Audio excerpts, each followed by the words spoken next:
You're listening to the Pace Radio Network here at paceradio.net. The views expressed by the individuals during this broadcast are their own opinions, and they may not be the same as those of their group or other organizations they may be involved with. All medical advice during our broadcast is not a medical opinion and should be checked with your medical physician.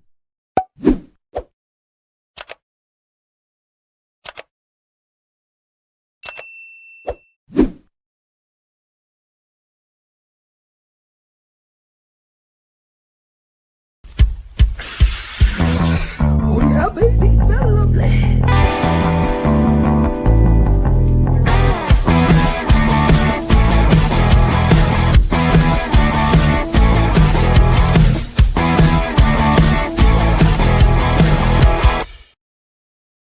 Good morning, it's November the 20th, and welcome to Psychedelics and Cannabis Educational News. We're live here at paceradio.net and 420pace.ca.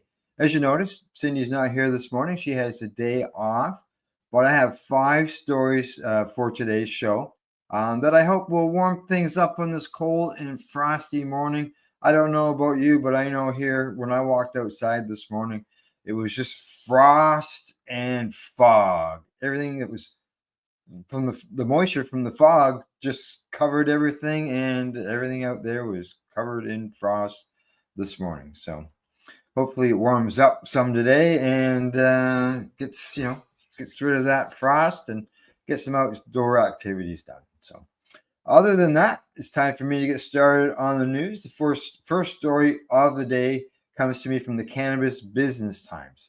Headline on it says that U.S. Congresswoman unveils bill to repeal federal hemp product ban.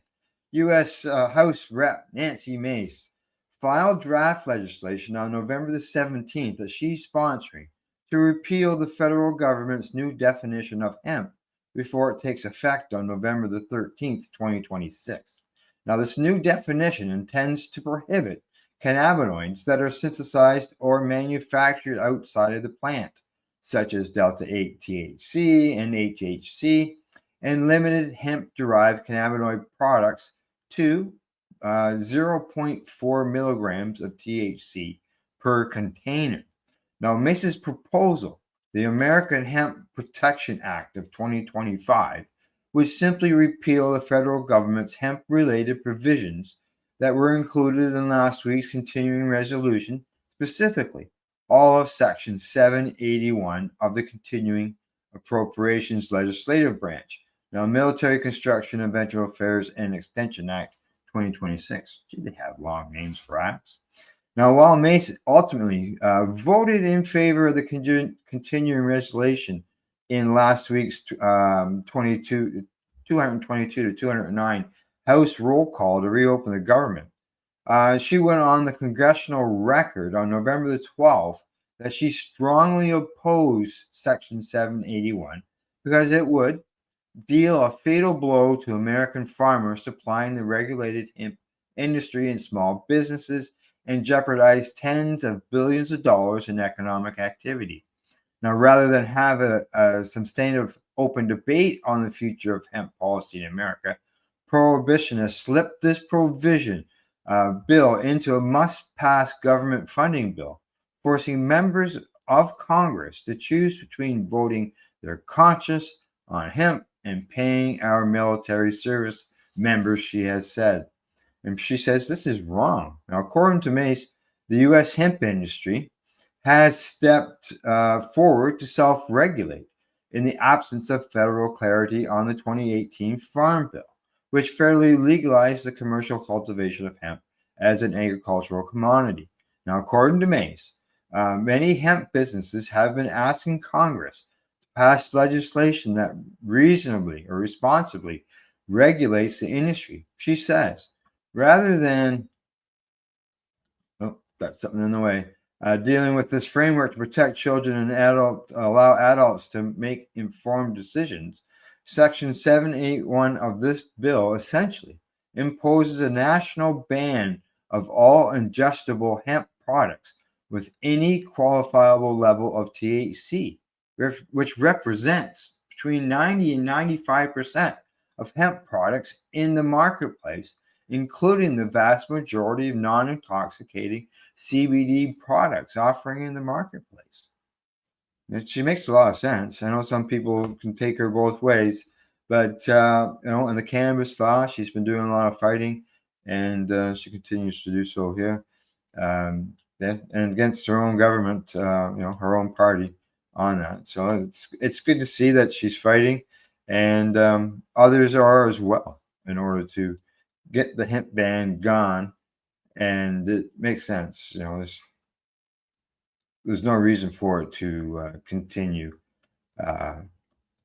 even though it's only not even a week old, because it's got a year before it gets implemented. But hopefully the Congress people can make a change in that, and the hemp industry will be able to thrive instead of being cut off at the knees, going back to the old ways, basically. All right, time for me to move on to the next story. This one comes to me from the Marijuana Moment. Headline on it says, federal judge calls out DEA over delay on psychedelic church's petition to use ayahuasca in religious ceremonies. Now, the story says, a lawyer for the DEA faced a grilling by a federal appeals court over delays in a request for a religious group to use the psychedelic ayahuasca in their practice, a complaint similar to one that cannabis reform advocates had vented over decades amid repeated efforts to end federal cannabis prohibition. Now, the DEA has been largely sitting on a religious exemption petition from the Ayahuasca Church of Iowa for about 6 years, leading to a lawsuit that was heard by the U.S. Court of Appeals for the D.C. Circuit on Friday. This guy getting a drink here. Now, an attorney representing the DEA told judges that the agency has compelling interest in conducting a full and thorough investigation about whether an exception can be made to the Controlled Substances Act based on referral or any other statute, and that warrants the protracted review process. There was skepticism among judges on the appeals court panel, with one stating that it should be maybe a months-long process to review exception petitions and issue a ruling, not a years-long process. This is not breaking massive new ground to work out these details, they said during the oral arguments. Now, the DEA attorney told the court that it's very complicated, and this case is very different from other religious exceptions, cases like that deal with the CSA. That's partly because the agency must ensure that ayahuasca that's imported by the church is appropriately sourced. One of the appeals court judges said that from this perspective, this is less about complexity and sensitivity of the decision, which may very well be true. But I don't know how I can look at this record and think anyone at the DEA was going to do anything about this case for the past 15 months. Now, in addition to the church's request to obtain and use the psychedelic in its practices, it has also sought tax exemption status as a religious institution under the Religious Freedom Act.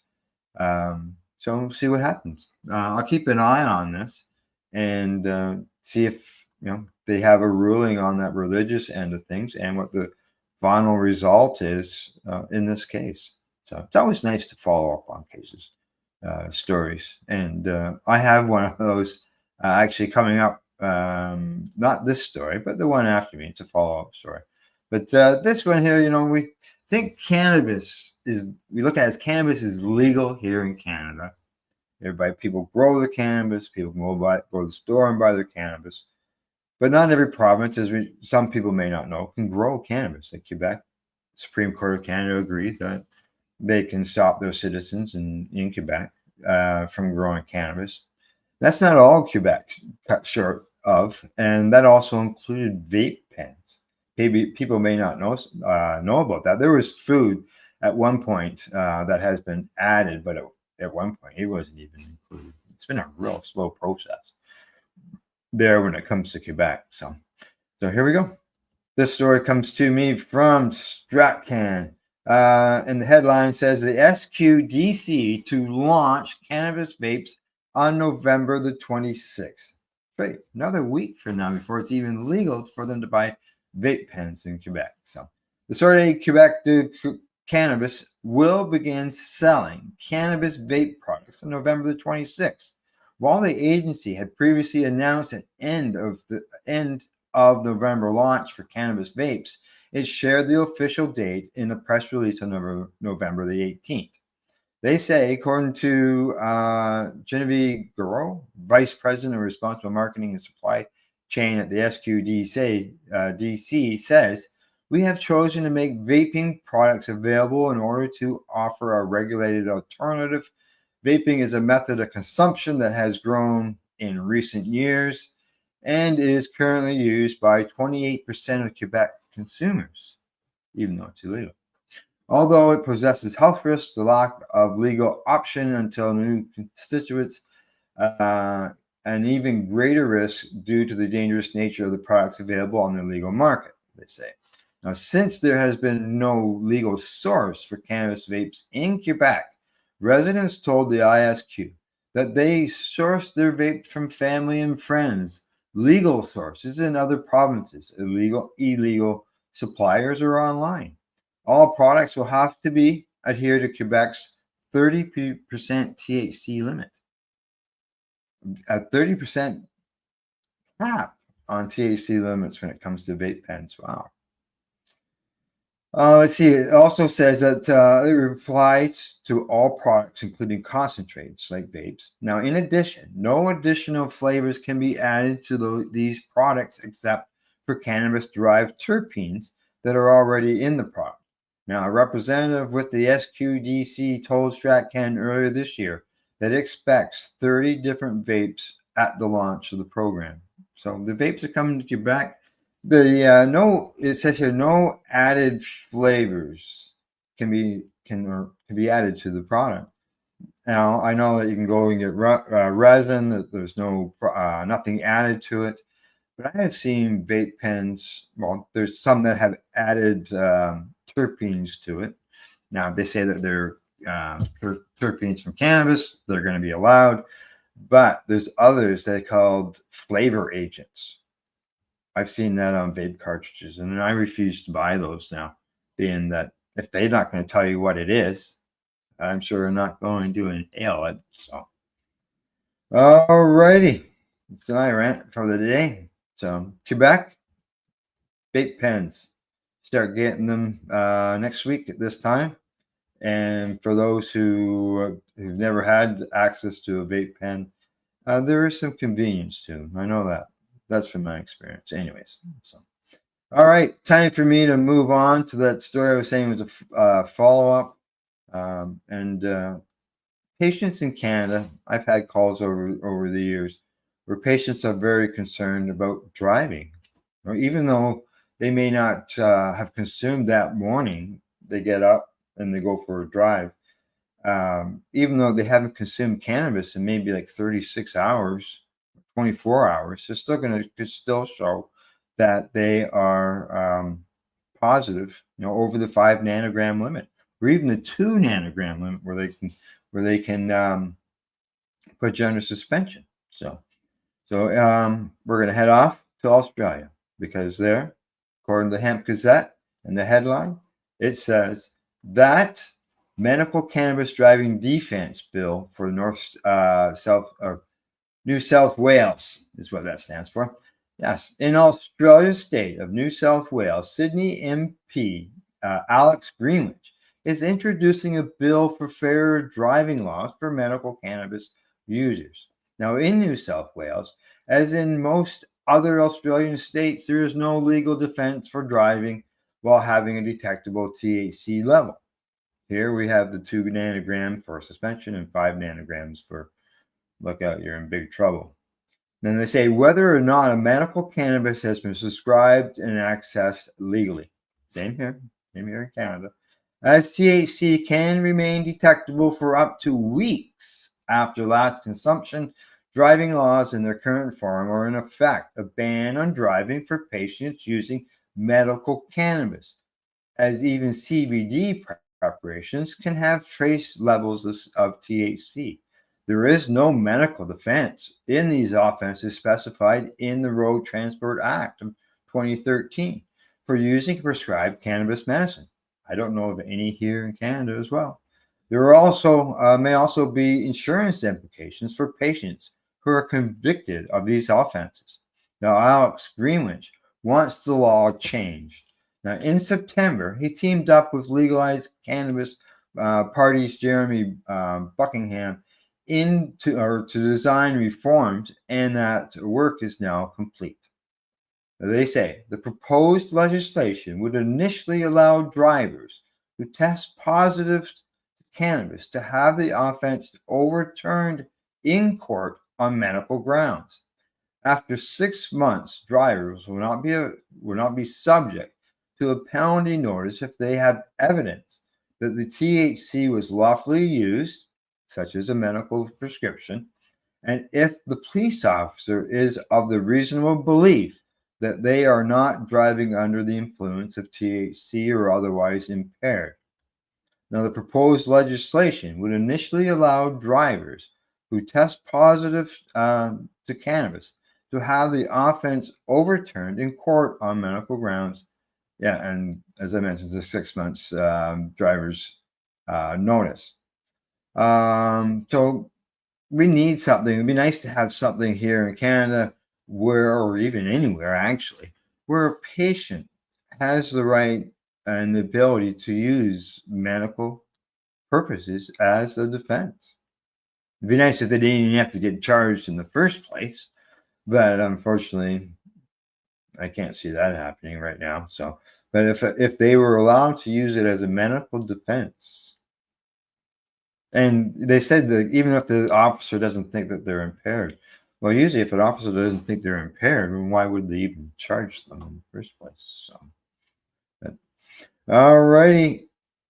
Time for me to move on and head to the last story of the day. And I'll just get that lined up. And where did it go? There it is. Okay. Last story of the day comes to me from the Marijuana Moment. And the headline on that says Trump DOJ declines to file Supreme Court brief in marijuana company's case challenging federal prohibition.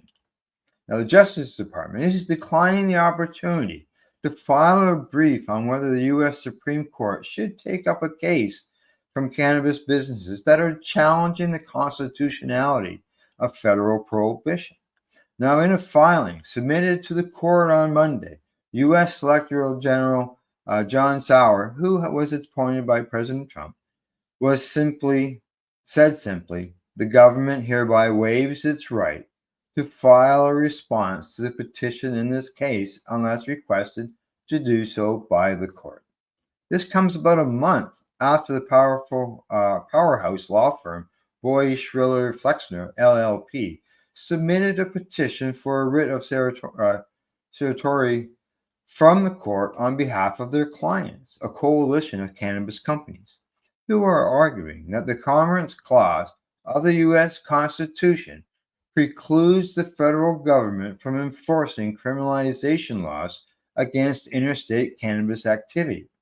Massachusetts-based cannabis companies and industry leaders, Canada Provisions, Gayassi Cellars, Wiseacre Farm, and Brano Holdings, are asking justices to reevaluate a landmark 2005 case, Gonzalez versus Rourke, wherein the Supreme Court narrowly determined that the federal government could enforce prohibition against cannabis cultivation that took place wholly within California based on Congress's authority to regulate interstate commerce. Now, a lead attorney representing the plaintiffs recently told Marijuana Moment that he's hopeful, albeit somewhat nervous, about the prospects of justices ultimately taking up the matter and deciding to address the key legal question about the constitutionality of federal cannabis prohibition. Now, the petition companies petition to the Supreme Court of the United States argues that the REC decision was an abbreviation in the court's precedents on the Commerce Clause, a necessary and proper clause, and represents a drastic departure from the federalism principles those clauses embody. Now, the ruling 2 decades ago permitted a dramatic intrusion on the exercise of the state's police powers, it says.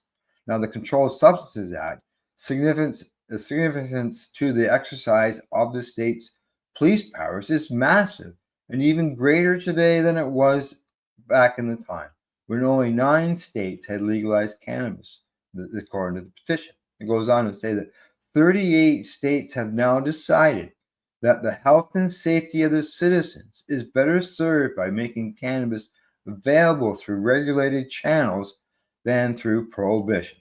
The CSA displaces those states' choices and imposes Congress's own views on interstate policy. Now, the serious federalism questions raised by that intrusion warrant the court's attention, as they did in Rank. It says the petition that says that after that decision was issued, the federal government has undermined the notion of any link between the CSA's interstate goals and its interstate prohibitions. Now, a U.S. appeals court rejected the arguments of the state legal cannabis companies the firm is representing it back in May.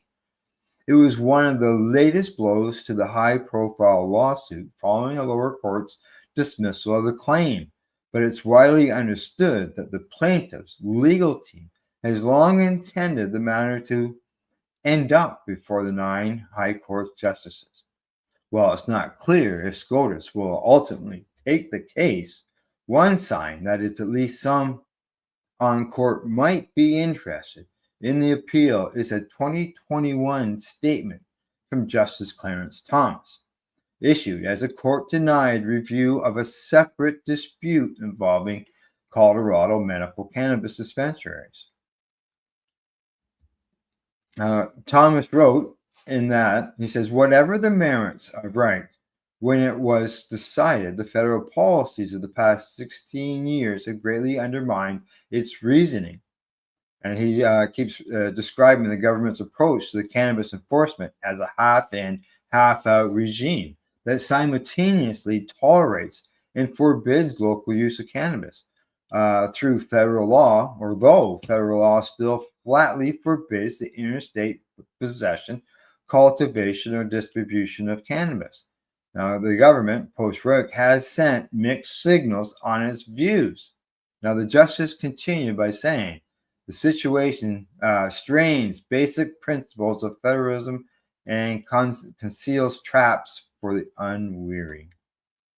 They may have a proponent or a justice in favor there, so hopefully, they can rule on that and rule in favor of eliminating, cannabis prohibition. Get rid of it. The lawmakers going at it. Companies are going at it, trying to get things changed. All they can do is keep trying. But I just wish they get it done because it just seems it's just pulling back and forth. Sometimes you get news that sounds good, and then other times there's news that doesn't sound so good. So we'll just see what happens in times. All right, people, that's it. That's the Pace News Report for today. Thanks to our buds at Campbellford Lifestyle Shop, At-Eze.ca, and Limestone City Hydroponics.ca. And in closing, as always, I'd like to say thanks for tuning in. Thanks for watching or listening to the podcast that goes out afterwards. But as I always say, don't forget to educate, medicate, and do not incarcerate. You're listening to the Pace Radio Network here at paceradio.net.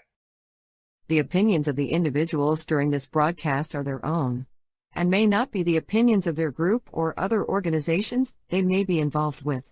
All medical advice during our broadcast is not a medical opinion and should be checked with your medical physician.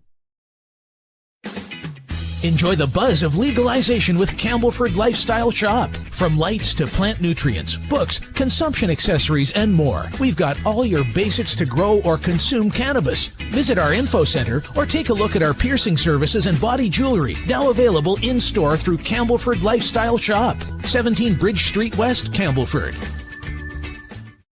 Limestone City Hydroponics is Kingston, Ontario's hydroponics shop.